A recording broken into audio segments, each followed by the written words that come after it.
Hoje, a nossa aula é focada em um pilar fundamental: a identificação e a classificação de instalações elétricas.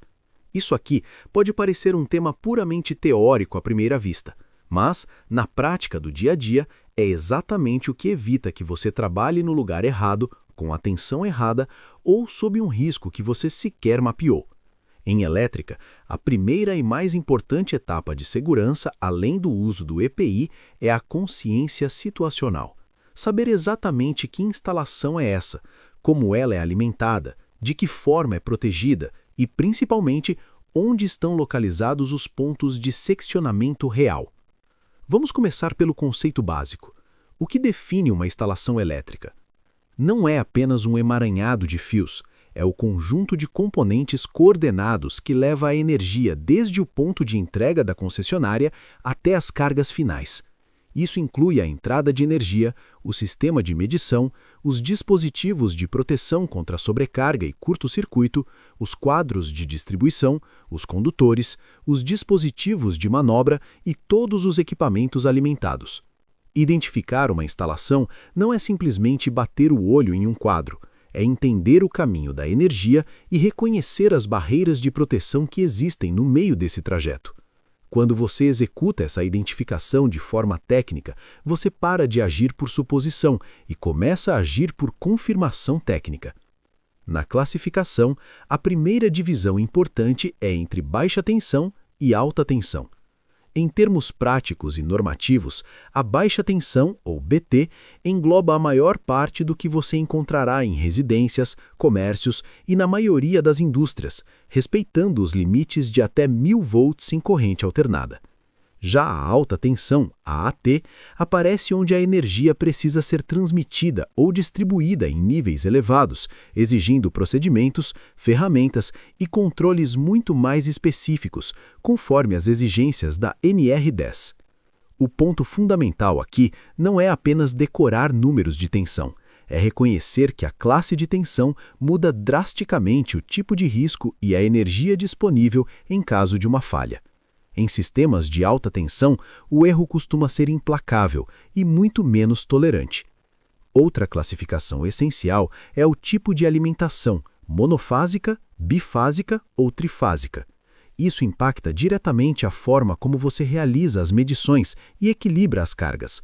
Na prática, essa classificação também dita como você deve interpretar um teste.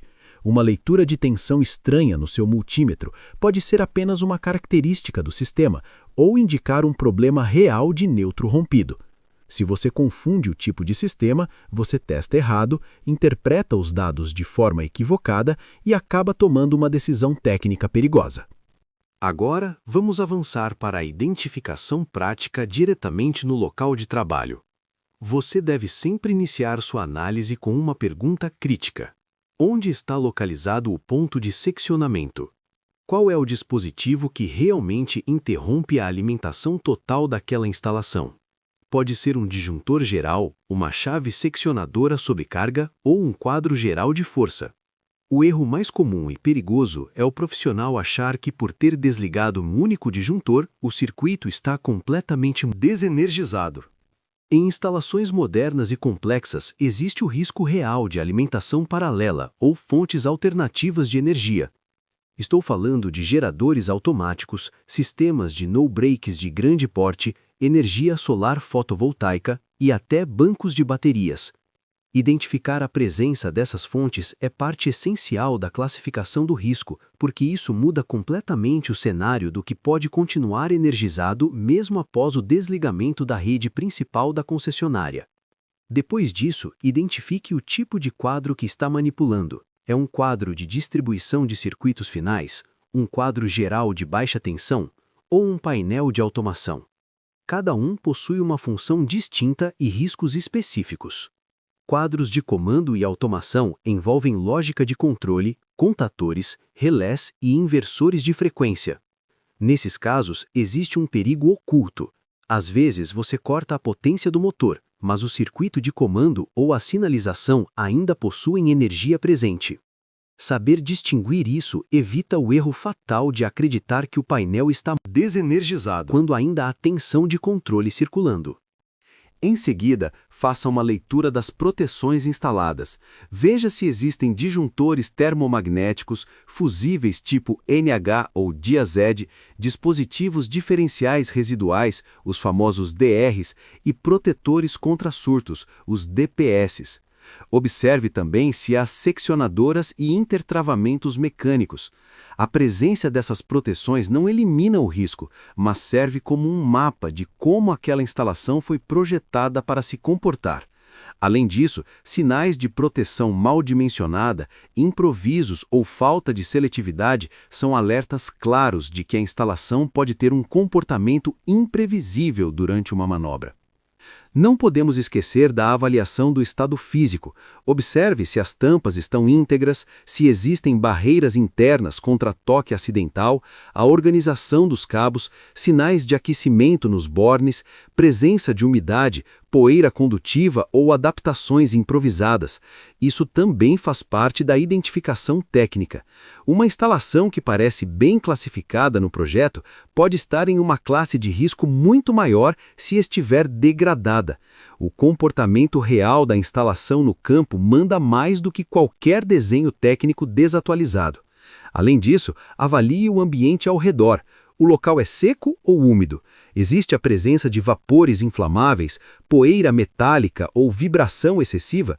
A instalação elétrica interage com o cenário onde está inserida.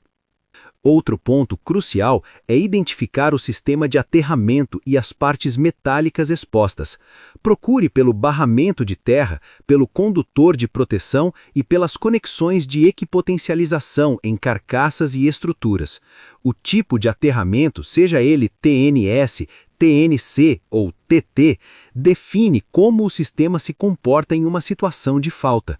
Encontrar uma carcaça metálica de um motor ou painel sem um condutor de proteção confiável deve ser considerado um alerta crítico imediato na sua classificação de risco.